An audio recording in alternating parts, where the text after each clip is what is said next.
நாடாளுமன்ற குளிர்கால கூட்டத்தொடர் நடந்து வரும் நிலையில் உங்கள் தொகுதியின் எம்பிக்கள் எழுப்ப வேண்டிய கேள்விகள் என்ன என்பது குறித்து ராமநாதபுரம் தொகுதி உட்பட அறந்தாங்கி பகுதி மக்கள் தெரிவித்த கருத்துக்களை பார்ப்போம். இந்த கூட்டத்தொடரில் புகைவண்டி தொடர் குறித்தும் ரயில் வண்டி இங்கு நின்று போவது குறித்துமான பிரச்சனையை மக்கள் சார்பாக முன்னெழுப்ப வேண்டும் என்று நான் அன்போடு கேட்டுக்கொள்கிறேன். அறந்தாங்கி பகுதியில் நீண்ட கடற்கரை பகுதி அருகாமையில் இருக்கின்றது. நீர்வழி பயணிகள் போக்குவரத்துக்கு பாராளுமன்றத்தில் பேசி சென்னையிலிருந்து கன்னியாகுமரி வரைக்கும் போவதற்கு அந்த பகுதியில் அந்த ஏற்பாட்டையும் செய்ய வேண்டும். அறந்தாங்கி பகுதியில் ரயில்வே நிலையம் இருக்கிறது. காரைக்குடியிலிருந்து ஒரு தேசஸ் ரயில் ஒன்று விடவும் கேட்டுக்கொள்கின்றோம். அறந்தாங்கியில் பேருந்து நிலையம் ரொம்ப இடர்பாடான, அதாவது இடையூறு உள்ள இடத்துல நியமிக்கிறாங்க. இந்த அறந்தாங்கி டு பட்டுக்கோட்டை ரோட்டில் கடல் போன்ற இடம், அரசாங்க இடம் நிறையா இருக்குது, அதில் வைக்கலாம்.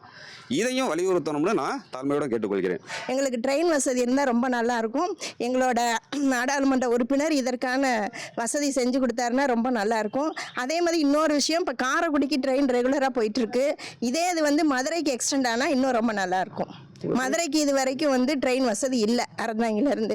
அதையும் செஞ்சு கொடுத்தாங்கன்னா ரொம்ப நல்லா இருக்கும். தங்கள் தொகுதியின் எம்பி நாடாளுமன்றத்தில் எந்த கேள்விகளை எழுப்ப வேண்டும் என்பது குறித்து ராமநாதபுரம் பகுதி மக்கள் தெரிவித்த கருத்துக்களை பார்த்தோம். இனி செல்லும் இடமெல்லாம் செய்தி.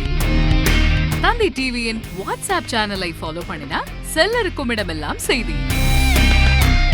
இதோ QR கோட் இப்பவே ஸ்கேன் பண்ணுங்க, ஃபாலோ பண்ணுங்க.